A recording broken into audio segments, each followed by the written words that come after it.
Football cricket tournament.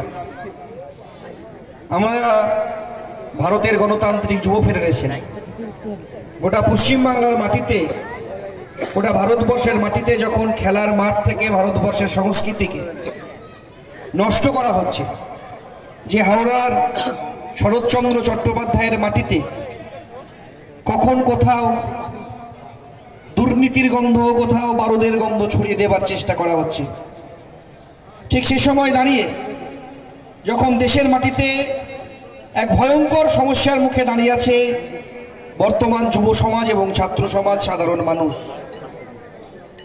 যাদের দুটো ভাতের জোগাড় করার কথা, যাদের কাজের জোগাড় করার কথা, যাদের চাকরি দেওয়ার কথা, যাদের ফসলের লাভজনক দাম দেওয়ার কথা, তার আজকে মন্দির তৈরি করার জন্য ব্যস্ত। আমরা বলছি মন্দির তৈরি করার জন্য পশ্চিমবাংলার জনগণ আছেন, ভারতবর্ষের জনগণ আছেন, তারা মন্দির তৈরি করতে পারবে। বহুকাল আগে থেকেই ভারতবর্ষের মন্দির ছিল, কিন্তু ভারতবর্ষে যে সংকটের মুখে আমরা দাঁড়িয়ে আছি, সে জায়গায় চাই দু হাতে কাজ আর ছাত্রদের জন্য শিক্ষার অধিকার। আমরা কেন বাংলার সংস্কৃতি, বাংলার খেলার মাঠ, এটাকে রক্ষা করতে চাইছি?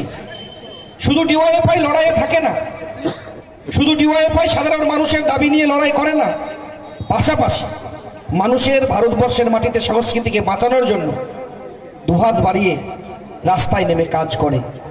তাই আজকে গোটা পশ্চিমবাংলার বিভিন্ন প্রান্তে কোথাও ফুটবল টুর্নামেন্ট হচ্ছে, কোথাও ক্রিকেট টুর্নামেন্ট হচ্ছে।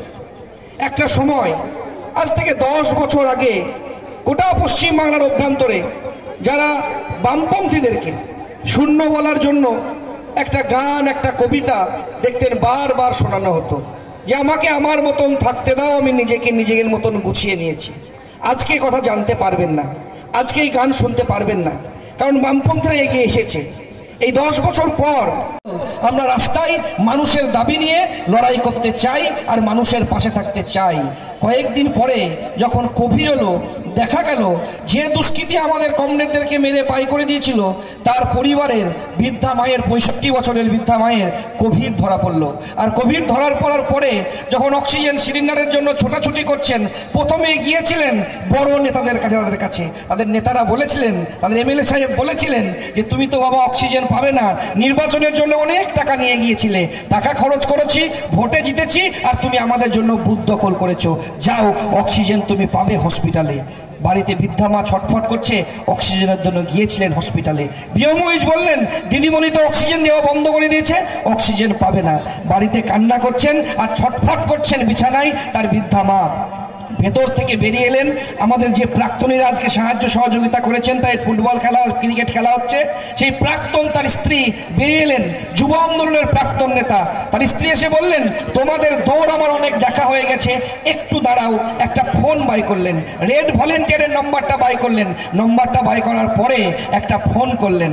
10 মিনিটের মধ্যে একটা ভাঙা হাতে প্লাস্টার জড়ানো, যেদিন ভোটের দিনে মেরে হাত ভেঙে দিয়েছিলেন, সেই প্লাস্টার জড়ানো একটা হাতে, আর একটা হাতে সাদা ঝান্ডার লাল তারা আর লাল সিলিন্ডার দিয়ে বাড়িতে পৌঁছলেন।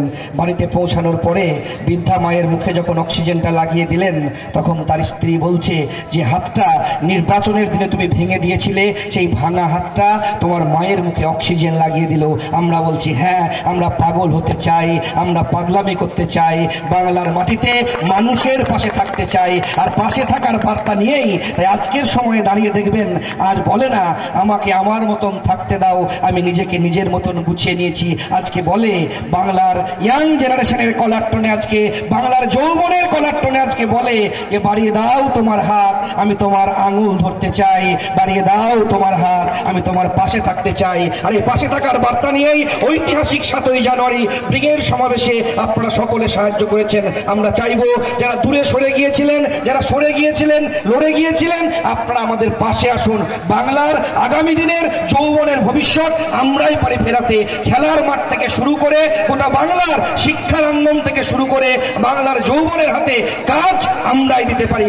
আসুন ঐক্যবদ্ধভাবে আগামীর পথে লড়িয়ে যাই, আগামী যৌবনের সামনে নতুন দিশা দেখাই। সকলকে নমস্কার, অভিনন্দন, প্রণাম জানিয়ে আমার কথা শেষ করছি।